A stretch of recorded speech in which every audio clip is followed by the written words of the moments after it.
Bonjour à tous. Aujourd'hui me revoilà pour vous montrer un petit tuto sur Photoshop pour vous montrer comment je crée mon masque de sélection. Et en l'occurrence, je m'en sers pour la suppression de bruit du fond du ciel et la saturation des nébuleuses et galaxies et tout autre objet du ciel profond.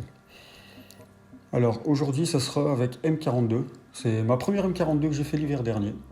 J'ai déjà ouvert sur Photoshop pour que ça aille un peu plus vite. Alors on va commencer. Alors première chose, on sélectionne le calque et on fait CTRL-J pour dupliquer. Au moins on a toujours notre original. Ensuite, on fait sélection, plage de couleurs. Donc nous, on veut travailler sur les zones blanches.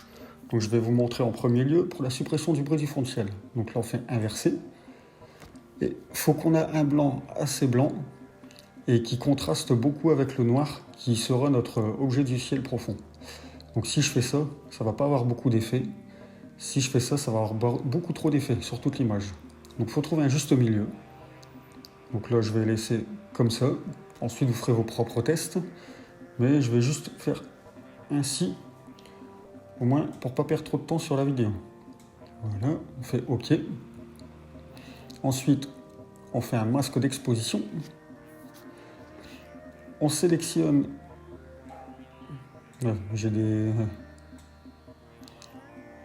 On sélectionne notre masque et on met un contour progressif. Alors on fait Alt sur le masque pour l'afficher. Moi je travaille sur 5 pixels et ça évite d'avoir un...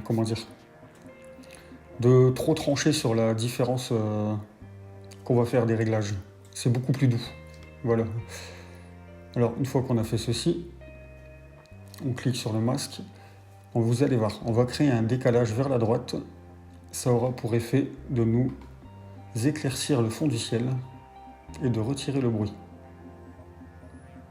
Voilà.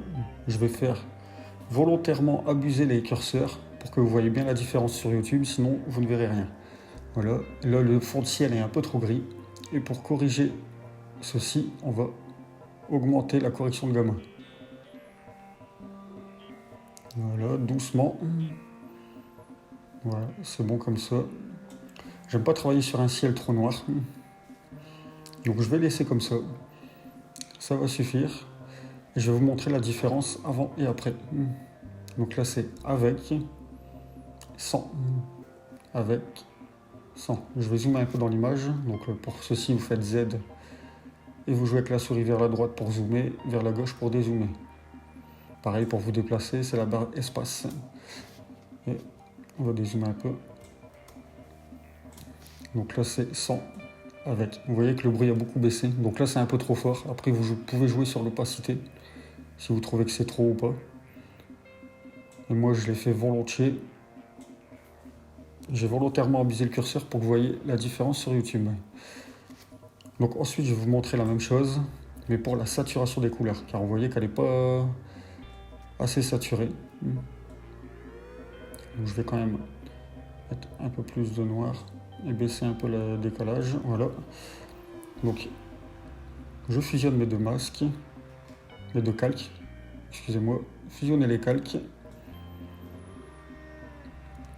Ensuite, je recrée une même plage de couleurs. Mais cette fois-ci, on inverse. Pour jouer sur les nébuleuses ou galaxies, tout dépend de votre objet, et pas sur le fond du ciel. On fait OK. Et cette fois-ci, au lieu de créer un masque de exposition comme avant, on crée le masque de saturation. Teinte saturation. Voilà. Et on augmente la saturation. Donc toujours pareil, je vais volontairement abuser le curseur pour que vous voyez la différence sur YouTube. Sinon vous ne verrez rien. Et vous voyez que je décale fort vers la droite. On peut même rajouter un peu de luminosité si vous voulez. Mais ça, c'est à vous à faire vos propres réglages. Pareil, je vais vous montrer avec et sans. Donc là, c'est avec. Là, c'est sans. Avec. Sans. C'est beaucoup mieux. Donc j'espère que ce tuto vous servira pour vos prochaines retouches. Je vous remercie de l'avoir regardé.